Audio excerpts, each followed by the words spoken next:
Welcome back to the third teaching video of forward-ending rolls. In this video I will show you the Roto Roll. It's English, not Greenlandic, but it's fun. And again, it's dangerous to try new rolling skills without a partner to help. And I need to be honest to you, this step is challenging. Nobody'll buy it, there are no sharks out here.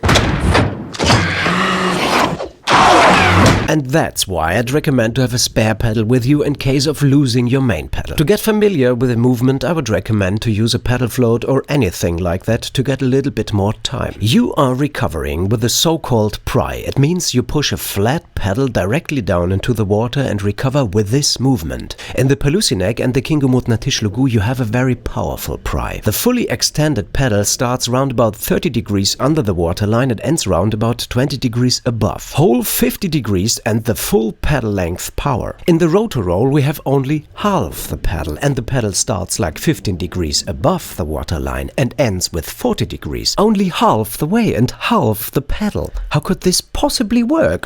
I don't know, but somehow it does. If you remember two very important things you've heard before. You need an active hip snap, and in the end of the maneuver you need to look down to the ground. These two things ensure that you will stay very low above your knees and you turn your kayak first and yourself later, which is very important because no rolling maneuver works for sure when you lift your body at first.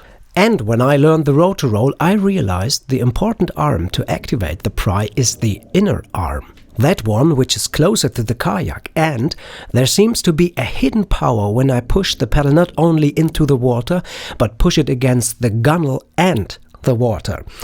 Yeah, you will see. And by the way, looking down to the ground should feel a little bit like looking under and behind your armpit. Just saying. If you want to capsize to the right-hand side, place your pedal in front of you where your relaxed arms would lose your pedal. Push your pedal to the left side, so far that the right tip of the blade is nearly at the same level as the gunnel. Turn to the right, hold the pedal very loose, only with the left hand, because very soon you will grab the shaft from down below with the other one. As you see, the pedal is rectangular to your kayak, and that's the position it needs to stay all the time, because it's the most effective angle to get the best power into the pry. Lean forward and stay there all the time, because it's a forward-ending roll. Capsize, and if you have gotten a loose grip with the left hand, the pedal should be waiting for you on the other side. Grab the shaft with the right hand, thumb away from the kayak. Again, stay close and lean forward. You can rest here a little bit to remember that the main pressure should come with the inner arm. And prepare to do all the next steps nearly in one moment. It sounds difficult, but that's the way. In the next step, you don't have to wait long, because in the moment when you touch the pedal with the outer arm, it will begin to sink, which means your time is running. So, what happens next? Add your left hand to the pedal. Now bring your chin to your armpit and begin to look down to the ground. Push the pedal with the inner arm against the gunnel and the water and activate your left hip and knee. If you successfully made the first try, you are a natural. Congratulations, skip to the next video. All others failed because of two mistakes, or a mixture of both. The pedal moved away from the 90 degrees position. The problem was you pulled too much with your outer arm. You haven't looked to the ground, or did something in between a forward ending and a layback roll, which means you tried to recover yourself at first and then the kayak. And I'm pretty sure you lost the contact to the gunnel as well. First, activate your hip and knee properly. Second, look down to the ground properly. Just try again. It's a forward-ending roll. Stay forward. In the moment of recovering, you have to activate your hip and knee and look down to the ground.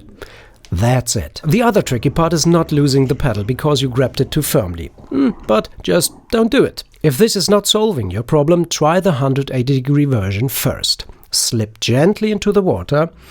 Try to give very less pressure on the pedal in order to remain at the surface and then do the recovery. I'd additionally recommend to try the maneuver only with the inner arm. This works for the 360 and the 180-degree version, because it gives you the best impression how strong the power of the gunnel really is. Capsize or slip into the water, stretch your back that your nose points to the tip of the blade, then recover with an active hip snap. pressure against the gunnel and the water only with the inner arm, and recover your floating body with your active hip and knee. If you managed the Roto Roll, you can now do the Storm Roll, the Siukkut Pallortillugu Masikkut.